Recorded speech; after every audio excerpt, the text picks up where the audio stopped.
आज के मेरे नए वीडियो में आप सभी का एक बार फिर से स्वागत है। तो वीडियो को आगे बढ़ाने से पहले मैं आपको ये बताना चाहती हूँ कि चैनल को सब्सक्राइब कर लो, बेल आइकन को प्रेस कर दो, वीडियो को लाइक कर देना, छोटा सा प्यारा सा कमेंट कर देना।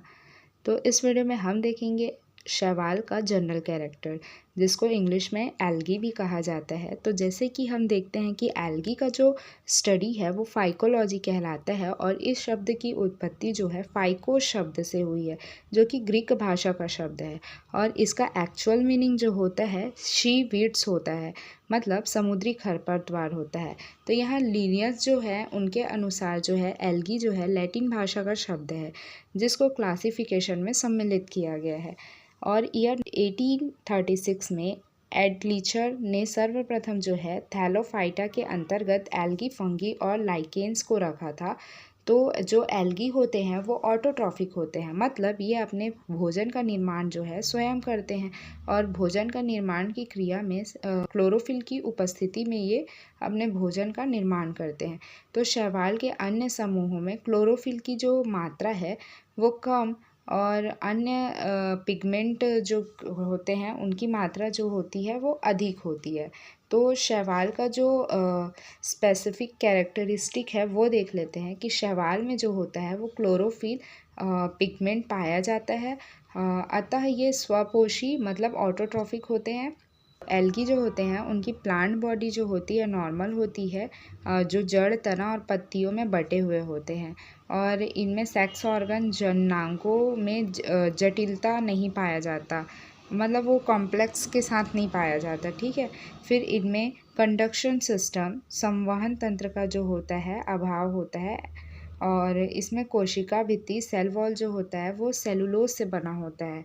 और एल्गी में एक और कैरेक्टर देखने को मिलता है जिसमें मेल और फीमेल गैमेट्स के संयोजन के फलस्वरूप जो है एम्ब्रियो, भ्रूण का जो है वो उसका फॉर्मेशन नहीं होता है, वो नहीं बनता। फिर उसके बाद हम लोग देख लेते हैं कि शैवाल का हैबिट्स देख लेते हैं, उनका स्वभाव देख लेते हैं। तो कुछ शैवाल जो होते हैं वो स्वभाव में एक कोशिकी जैसे कि क्लेमाइडोमोनास, और कुछ शैवाल जो होते हैं मंडली जैसे कि पेंडोराइना और वॉलवॉक्स, तथा कुछ बहुकोशिकी और फिलामेंटल जैसे कि यूलोथ्रिक्स, उडोगोनिया ये होते हैं। और तंतुवत फिलामेंटल जो एल्गी होते हैं उनमें संवहन ऊतक जो है वो उसका एब्सेंस होता है, एब्सेंट रहता है, वो नहीं पाया जाता। इसके बाद हम देखते हैं शैवाल का वास स्थान। तो शैवाल जो होते हैं वो जनरली देखने को मिलता है कि जो बहने वाले जो जल रहते हैं या ताज़े पानी या जलाशय या नम स्थान या लवणीय तालाबों, गड्ढों, नालियों और नदी आदि में पाए जाते हैं। ये फियोफाइसी और रेडोफाइसी वर्ग के शैवाल प्रायः समुद्री झीलों में ही पाए जाते हैं अथवा समुद्री जल में पाए जाते हैं। अनेक जंतुओं के शरीर पर कुछ जो होते हैं शैवाल उगे हुए देखने को मिलते हैं और उनका वास स्थान के आधार पर शैवाल को निम्न प्रकार में बांटा गया है। जैसे कि एक्वेटिक एल्गी हम देखते हैं। एक्वेटिक मतलब जो जलीय शैवाल हैं वो प्रायः जल में पाए जाते हैं। जैसे कि इसमें फ्रेश वाटर एल्गी, जैसे कि यहाँ पर एग्जाम्पल में हम देख सकते हैं साइनोफाइसी है, क्लोरोफाइसी तथा जेंथोफाइसी के अनेक सदस्य स्वच्छ जल में ही पाए जाते हैं। कुछ शैवाल जैसे कि रिव्यूलेरिया, ग्लियोट्राइका और कारा आदि ये जो होते हैं स्टिल वाटर के तालाबों, नदियों, जलाशयों में पाए जाते हैं। इसके विपरीत कुछ शैवाल जैसे कि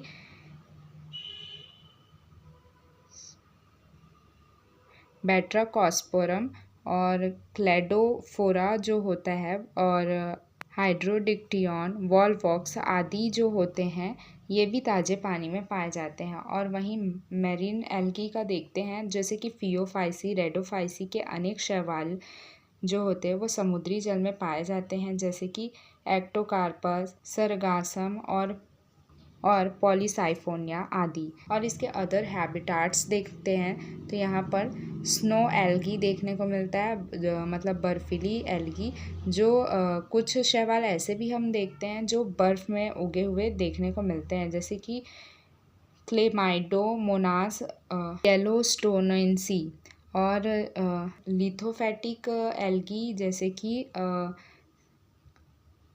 सरगासम और चट्टानों में ये प्रायः उगते हुए दिखाई देते हैं। फिर थर्मल एल्गी हम देखते हैं कि ये जो रहते हैं ना, मतलब बहुत हाई टेम्परेचर वाले स्थानों पर ही उगते हुए दिखाई देते हैं, जो थर्मल एल्गी कहलाते हैं। इसका एग्जाम्पल मुझे अभी याद नहीं आ रहा है। फिर उसके बाद हम देखेंगे एपीफाइटिक एल्गी होता है, जिसको बोलते हैं ऊपरी रोही। इसमें आ जाएगा कॉलियोटिक, बैक्ट्राकॉस्पोरम, क्लेडोफोरा। ये जो एल्गी होते हैं वो दूसरे पौधों के ऊपर प्रायः उगते हुए दिखाई देते हैं। और वहीं हम लोग देखते हैं कि पैरासिटिक एल्गी जो होती है वो इसका एग्जाम्पल हम देख सकते हैं कि सेफोलूरस और चाय की पत्ती में जो पैरासाइट के रूप में जो उगा हुआ दिखाई देता है, वो इसका एक एग्जाम्पल है। फिर उसके बाद एंडोफाइटिक एल्गी देखते हैं तो कुछ जो एल्गी रहते हैं वो उच्च श्रेणी के पौधों में पाए जाते हैं, ऐसा देखने को मिलता है, जैसे कि नॉस्टॉक, एनाबीना आदि, ये इसके एग्जाम्पल हैं। और जुक्लोरेला, हाइड्रा, ये सब के शरीर में हम उगते हुए इसको देख सकते हैं। उसके बाद सिम्बायोटिक एल्गी में जैसे कि क्लोरोफाइसी और साइनोफाइसी जो क्लास के एक कोशिकीय एल्गी होते हैं, प्रायः जो होते हैं ये कवक के साथ संबंध स्थापित कर सहजीवी व्यतीत करते हैं। और इसका एग्जाम्पल है लाइकेन, हम परफेक्ट इसका एग्जाम्पल लिख सकते हैं। और स्थलीय शैवाल का हम देखते हैं तो विभिन्न समूहों के शैवाल जैसे कि नॉस्टॉक, क्लेमाइडोमोनास, फ्रीशेल्ला और वाउचेरिया, ये जो होते हैं ये नम भूमि पर उगते हुए दिखाई देते हैं। आज के वीडियो में केवल यही इन्फॉर्मेशन देना था। इसके आगे की इन्फॉर्मेशन आपको नेक्स्ट वीडियो में मिलेगी, जिसका हो सके तो डिस्क्रिप्शन में मैं लिंक दे दूँगी। तो वीडियो को यहाँ तक देखने के लिए thank you so much. Video यहाँ तक देखने के बाद भी चैनल सब्सक्राइब नहीं किया तो सब्सक्राइब करो, बेल आइकन को प्रेस करो, वीडियो को लाइक करो, छोटा सा प्यारा सा कमेंट करो।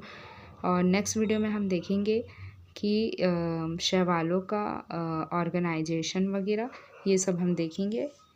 तो मिलते हैं नेक्स्ट वीडियो में।